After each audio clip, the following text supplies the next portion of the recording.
Welcome back. Let's continue our lesson on electricity. A battery is a store of electricity. Batteries make only a small amount of electricity. They power things very safely. Can you think of anything that you have or in your home that uses a battery? Well, what about your cell phone? What about a laptop computer? Or maybe the remote control for your TV? Perhaps they all use batteries. Static electricity. Rub a balloon on your hair. Your hair moves towards the balloon. Why does that happen? Well, electrons move from your hair to the balloon. They build up and make static electricity. We learned many new words. Let's try to review some of the things we have learned. Appliance. An appliance is a piece of equipment that has a specific purpose. Circuit. A circuit is a path for electricity to flow through. Conductor. Is this a conductor? No, sorry, that is a conductor, but it's not the conductor that we are talking about today. A conductor is a material that lets heat, electricity, or sound travel easily through it. Do you still remember what is a good conductor of electricity? Aha! Metal is a good conductor of electricity. Electron. An electron is one of the tiny particles that make up all things. Protons and neutrons also make up all things. Electrons carry energy, and the flow of electrons is electricity. Fossil fuel.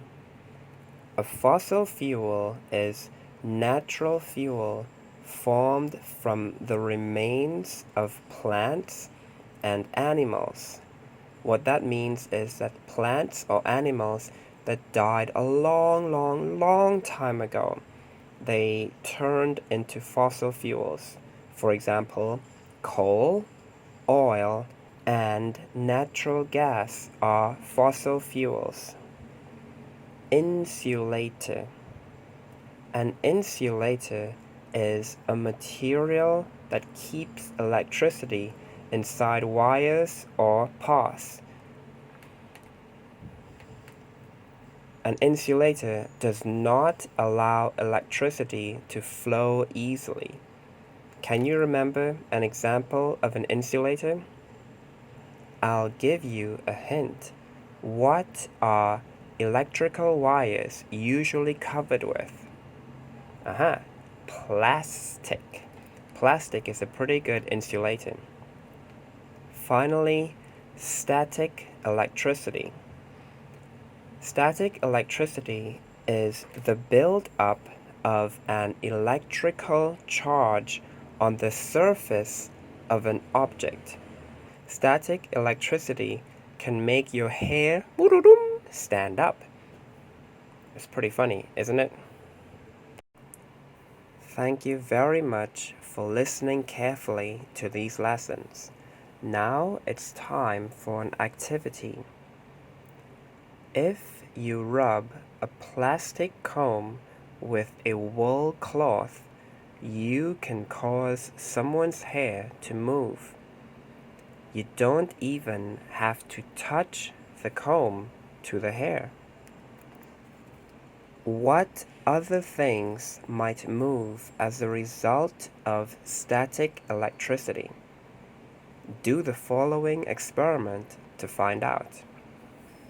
First, this is what you will need: a plastic comb, cotton ball, piece of woolen cloth, aluminum foil, inflated balloon, that means the balloon has already been blown up,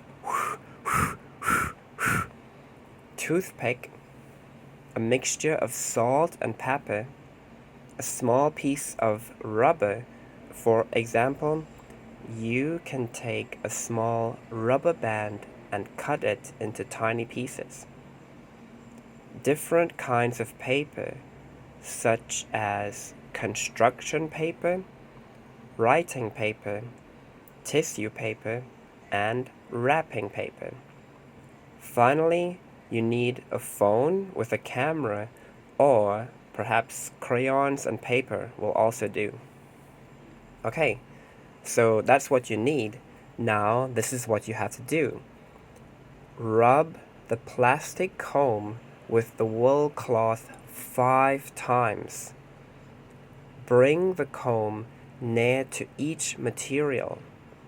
Sort the materials into piles according to whether they move as a result of the static electricity.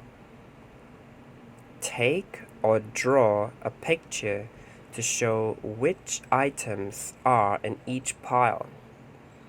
However, before you start, I would like you to also think about it carefully. What do you think? You can make a claim. A claim is something you believe to be true. So, what kind of material is easiest to move with static electricity? Use the results of your experiment to support your claims. Alright, well, I know we may not see each other for some time, but I hope you can record your results and share them with me or your classmates the next time we are face to face. Okay, good luck. Okay, well, good job. Thank you very much. Thank you very much for listening to the video today. I hope you learned something. I hope it was useful. And take care. See you next time. Goodbye.